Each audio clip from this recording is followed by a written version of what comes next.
What's going on, everybody? You know who it is.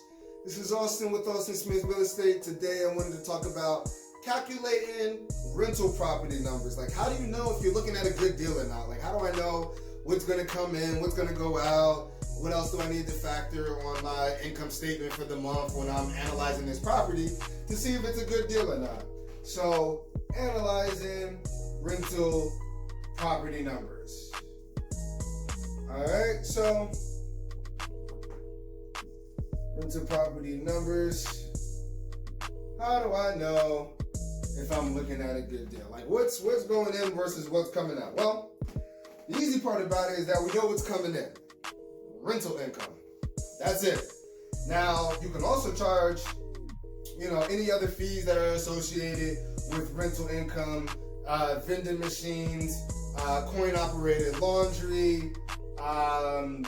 Maybe you rent out an auxiliary room for like events and stuff like that. If you're talking about like the big high-rise apartments, or if you're dealing with a smaller 2 to 4 units or 2 to 10 units, whatever the case, laundry, vending machines, anything associated with that. But for the most part, the bulk of it is going to be the rental income from the tenants.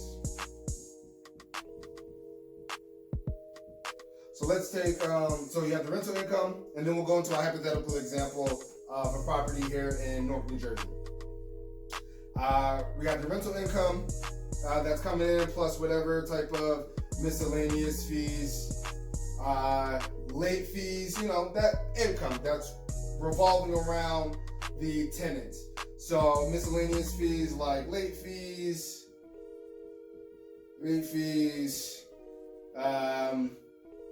coin-operated laundry.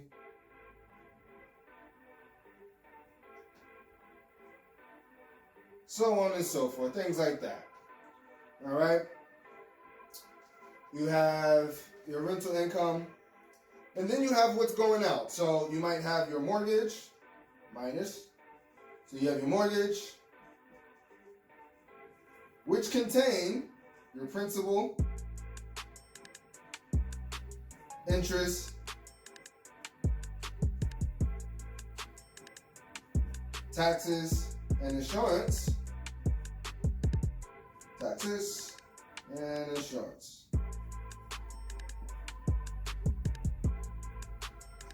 Alright, so that's included in your mortgage. So you have your mortgage coming out on a monthly basis. If you have no mortgage, awesome. But you have that coming out. Taxes are included in there. You have, if you have any utilities that are coming out, if you have separate utilities, then the tenants are most likely paying for their own utilities, gas, electric, things like that. But if not, then you're paying those things. And water.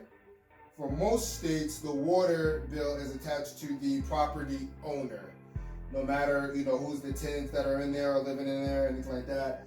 The water is usually the responsibility of whoever is on the deed of the property, who's ever on the property taxes.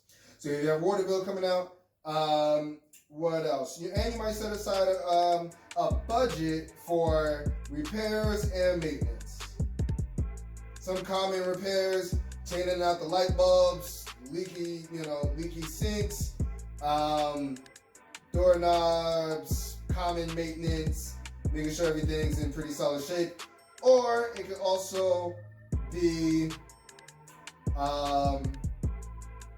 when you have your repairs and your maintenance, and it can also be the opportunity. Some people choose to go out this route, some people don't.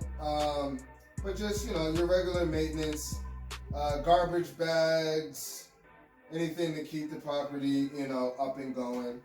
And this is usually the bulk of what's going in versus what's going out. All right. For simplistic purposes, apartment buildings, 40, 50, 60, 70 units have a lot more things that kind of go into the formula. But I'm just referring on, a nice 2 to maybe 10 units can follow this formula for the most part. All right. So after you find out what's going in versus what's coming out, you'll be able to find out if this is a good deal or not. The biggest thing that you want to start with is what's coming out, and then you'll be able to talk about what's going on. So with a hypothetical example, and we'll use one of my properties over in North New Jersey. The mortgage is at, so purchase price, all in $265,000. $265,000. I have my calculator here as well. $265,000. We put 3.5% down.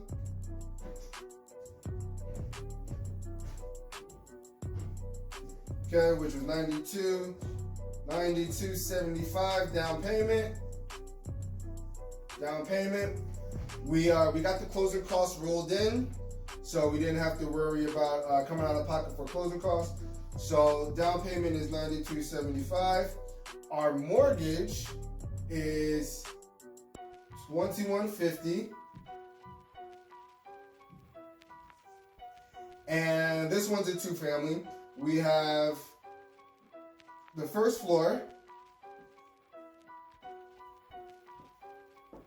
is bringing in $1,400.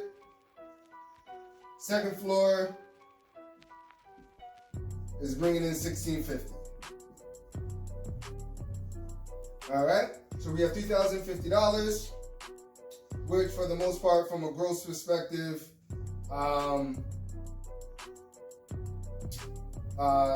looks like a solid number. Now that's the total rental income. So $30.50 total income. At that particular property, I don't do coin operated laundry. If there is a late fee, sure, I will charge a late fee, but I'm just talking real basic numbers. That can be $30.50, that can be $3,100 if there was a late fee that was charged. But for simplicity, $30.50 as far as rental income.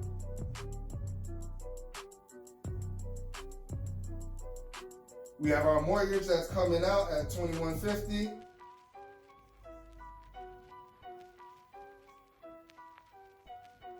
Now we have separate utilities, so the tenants can pay their utilities individually, so we don't have to worry about gas or electric. What we might have to worry about is the house meter, which controls the basement and the common areas. So that would be only around $70 or so. I'll say $70 for utilities. And about $100 for water. So my total expenses